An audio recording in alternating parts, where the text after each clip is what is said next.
Hello everyone, welcome back to Rewired with your host Khadija Farosh. For those of you just joining us, this podcast is all about differentiating between fact and fiction through exploring our teenage minds and psychology. Now I don't want to spoil the rest of the episode, so I want you all to sit back, relax, and enjoy.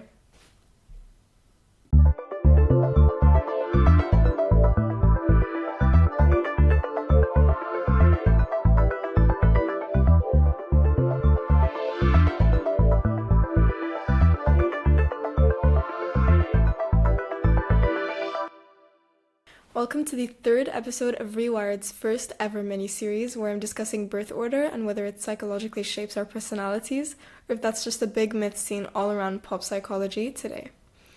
Now, if you guys haven't listened to the first and second episodes of this series, I recommend that you do. They provide a lot of background information and it would be nice to listen in order.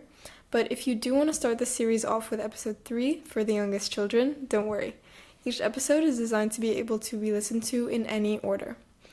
If you have, however, listened to the first few episodes, thank you so much for keeping this journey going. And just to disclaim, I will be repeating some contextual background for those who started with this episode, so I recommend you guys skip ahead by about 3 minutes. So just before we get started, I wanted to let you guys know that for this mini-series, I wanted to keep each episode short, sweet, and concise.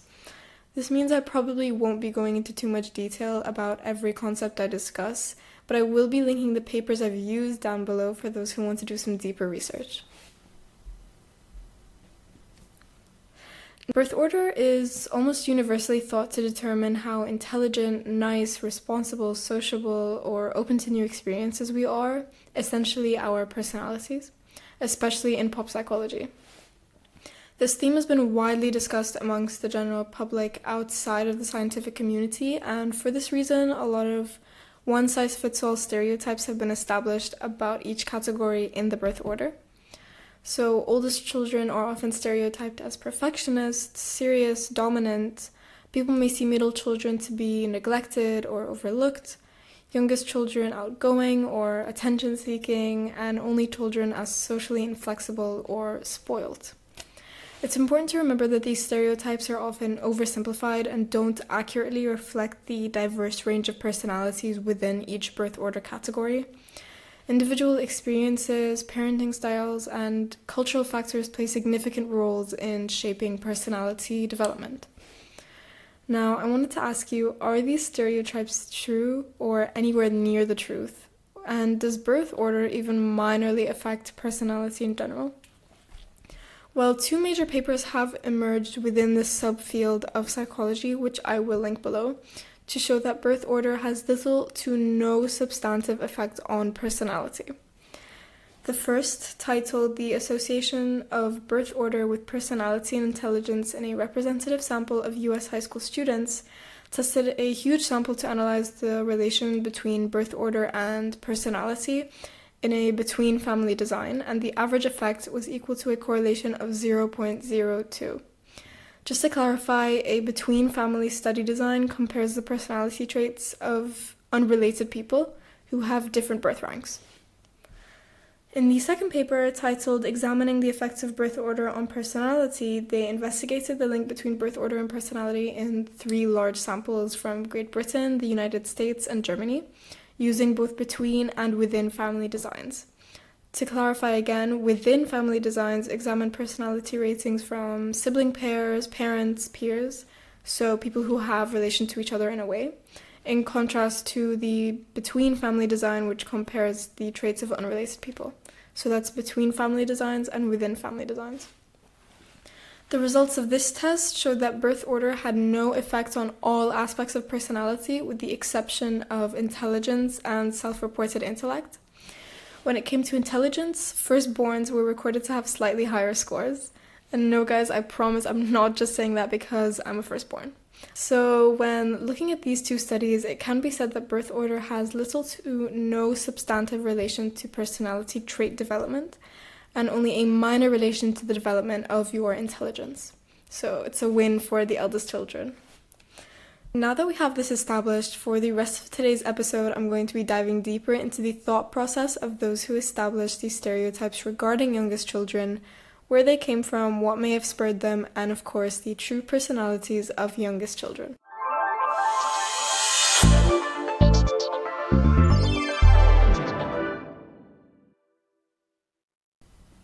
youngest children, the smallest of their families. Unfortunately, a lot of exaggerated stereotypes have been established about the younger siblings of the world. Things like how spoiled, attention-seeking, or overly dependent they may be. But once again, it's important to acknowledge these sources of these stereotypes and how exaggerated they really are in order to differentiate them from their realities. So why are these stereotypes established and where do they come from? Well, if you've listened to the previous episodes, then I'm sure you all know the answer to that question already. But if you haven't, I have another important question for you all. To reference back to episode 1 and 2 of this series, have you ever heard of the nature versus nurture scientific debate? In simple terms, nature refers to the biological and genetic predispositions that impact the traits of a person, whether this be the physical, emotional, or intellectual traits. Nurture describes the influence of learning and environmental factors on these traits, like parenting styles, personal traumas and experiences, cultural factors, etc.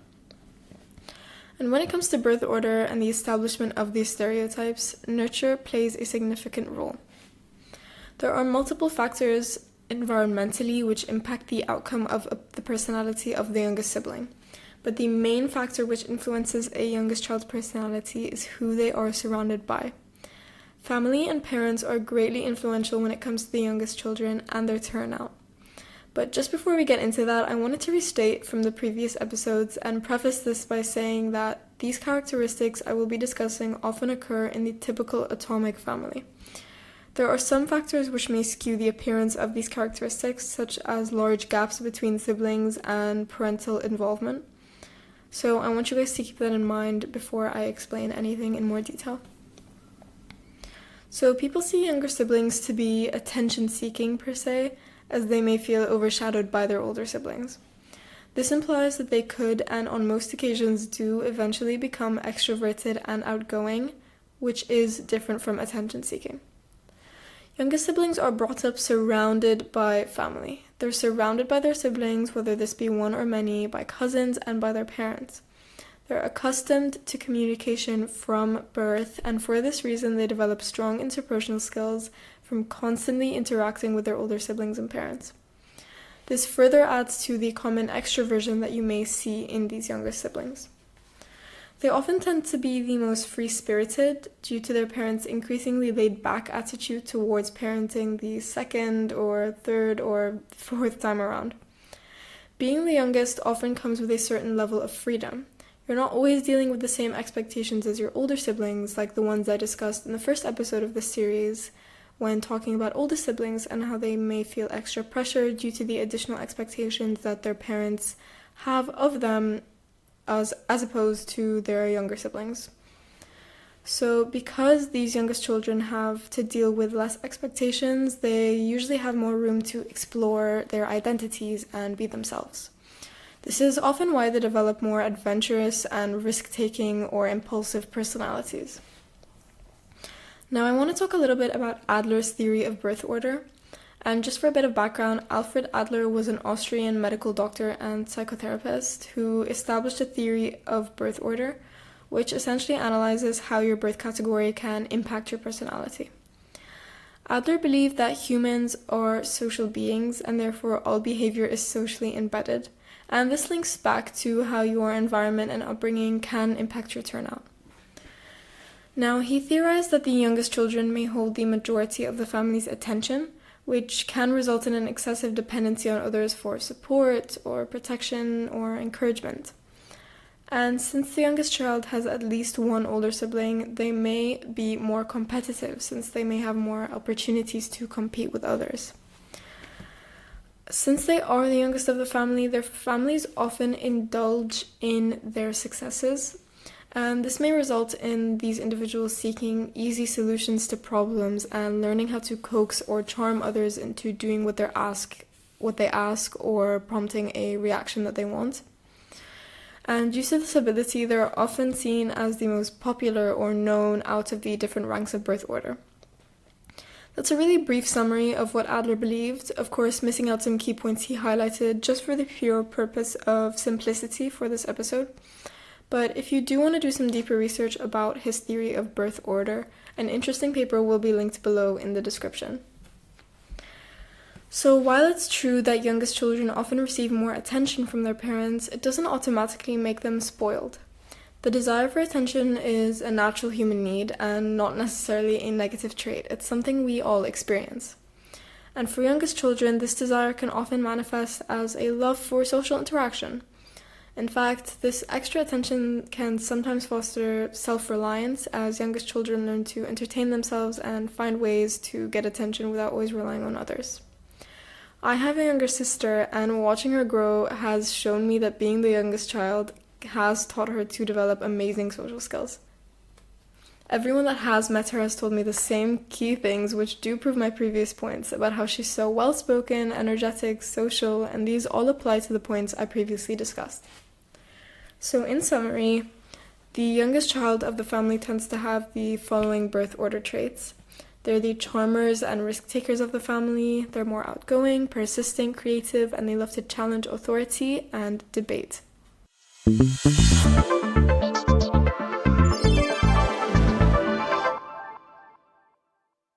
Now, like I said in episode 1 and 2 of this series, at the end of each episode of this mini-series, I wanted to introduce a segment where I highlight the emotional impacts of these characteristics on each birth category to give you guys some advice on how to lead a better life for your mental health and well-beings.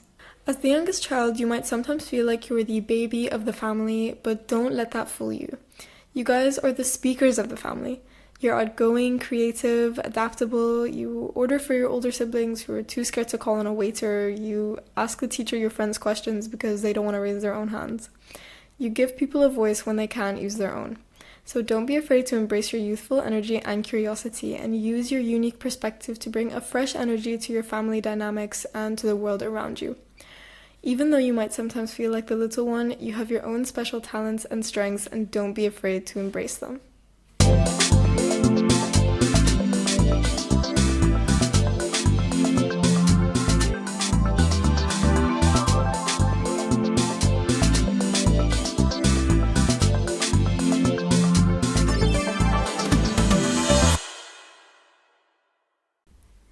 Alright, that's a wrap for today's episode. If you want to keep the conversation going, you can find me on Instagram and YouTube at OfficialRewired. My email is khadija.farrash@gmail.com if you'd like to contact me there. That's khadija.farrash@gmail.com. Or if you're feeling extra chatty, join our community Discord where you can hang out and discuss this and upcoming episodes, have access to early snippets and announcements, and a couple more special perks. You can find all the links to my socials in the show notes below and in the Linktree in my description. Don't forget to drop a comment, question, feedback, or anything you'd like to let me know of down below if you're feeling extra generous. And if you really enjoyed, a 5-star rating on Spotify or a like and subscribe on YouTube would mean the world. I can't wait to chat with you again soon and see you in the next episode.